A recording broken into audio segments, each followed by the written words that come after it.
How well do you know your verb tenses in English? Well, let's find out because today I am going to test you, and this test is on verb tenses. And you're going to learn a lot and improve your grammar along the way.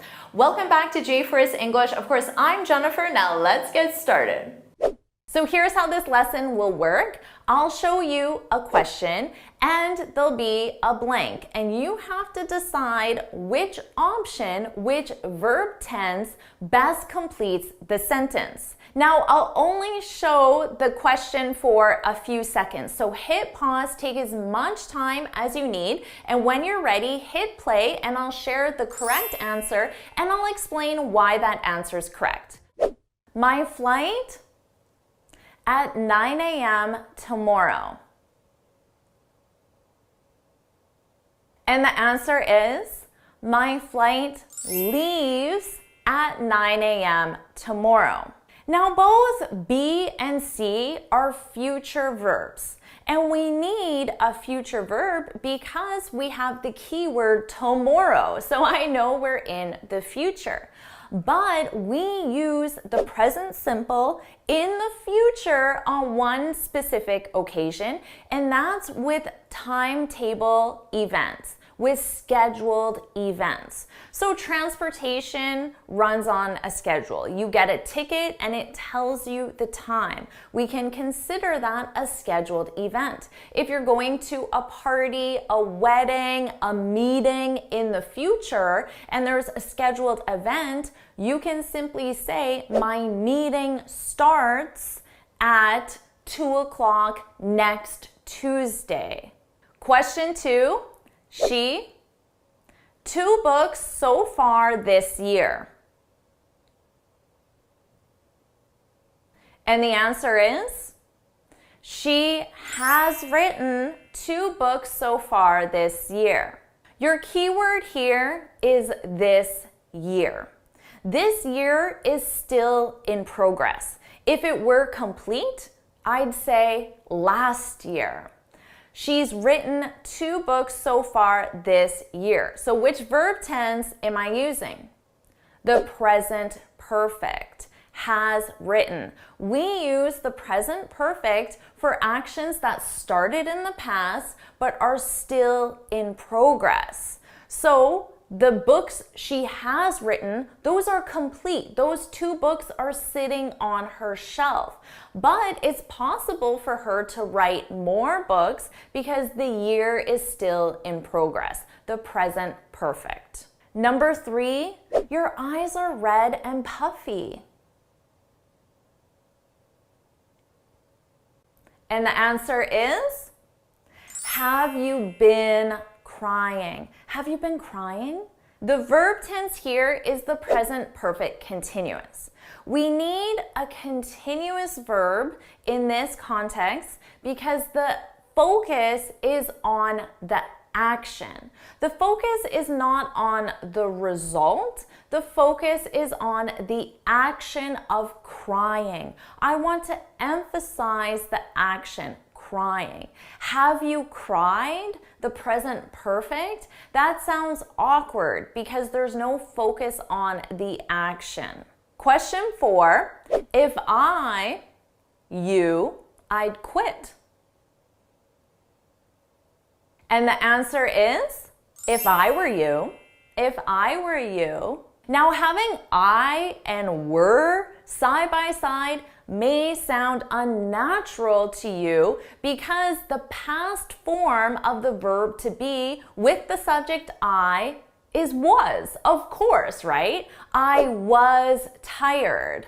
I was angry. You were tired. You were angry. She was tired. They were tired. But this isn't in the past simple. This is in the subjunctive. And the conjugation for the subjunctive verb is were for all subjects. I, you, he, she, it, we, they, were.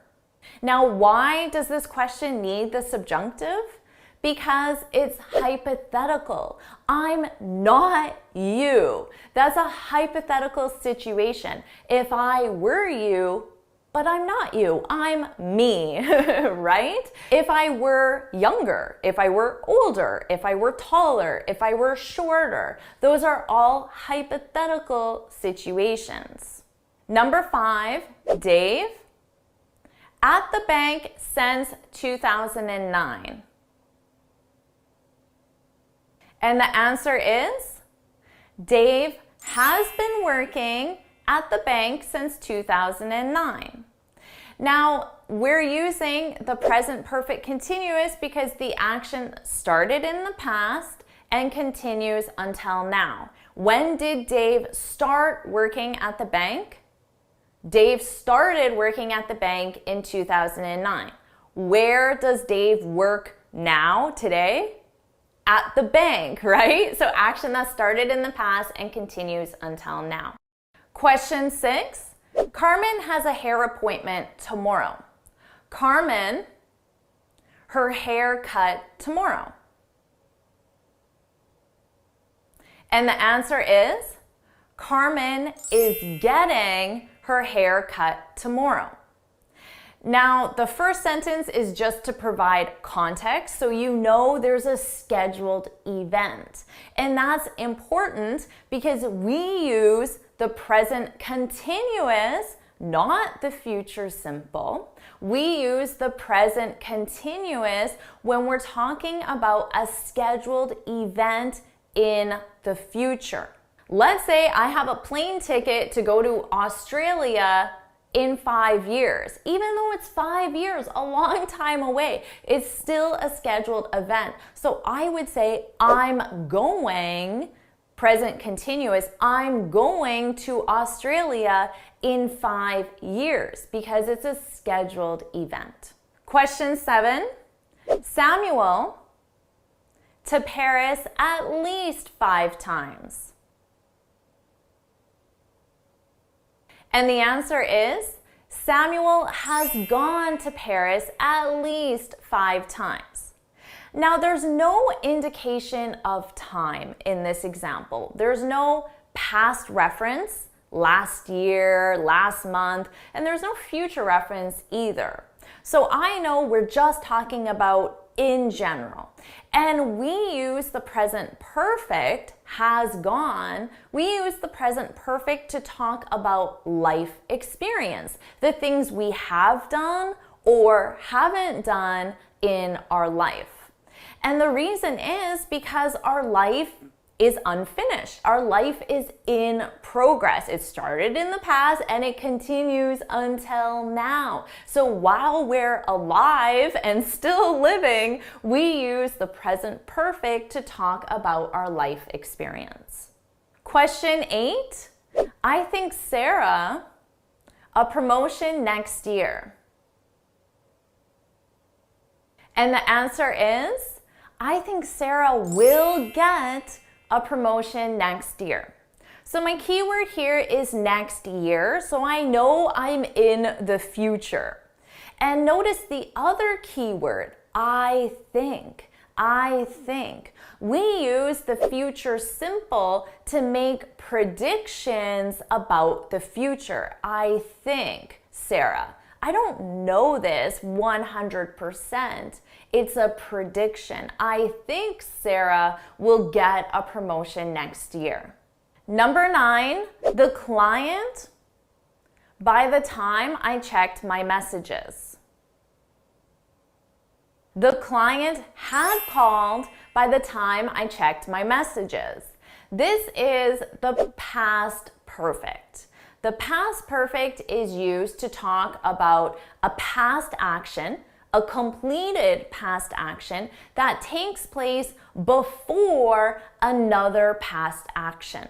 So on our timeline, we have 2 past events. The client called, I checked my messages. Now, we use the past perfect for the first past action, which is the older action. And we use the past simple for the second past action, which is the newer action on our timeline. The client had called by the time I checked my messages. And finally, question 10, I can't believe their baby by the time we get there. And the answer is, I can't believe they will have had their baby by the time we get there. Which verb tense is this? The future perfect. We don't use the future perfect too often, but it's still an important verb tense. We use the future perfect to talk about a completed action in the future. So let's say right now it's summer 2022 and the baby is due in the fall 2022. So right now in summer, it's an future action, right? But let's say I'm traveling to visit this couple in the winter of 2022. So I'm going to take my timeline from now and I'm going to change the timeline to winter 2022. And by winter 2022, the baby will have been born. So that action, although it's a future action now, when I change the timeline to winter 2022, the action will actually be in the past. So did you enjoy this grammar test? Do you want me to make more tests just like this? If you do, then put more tests in the comments. And of course, make sure you like this video, share it with your friends, and subscribe so you're notified every time I post a new lesson. And you can get this free speaking guide where I share 6 tips on how to speak English fluently and confidently. You can click here to download it or look for the link in the description. And I have another great lesson that will help you improve your grammar, so make sure you watch it right now.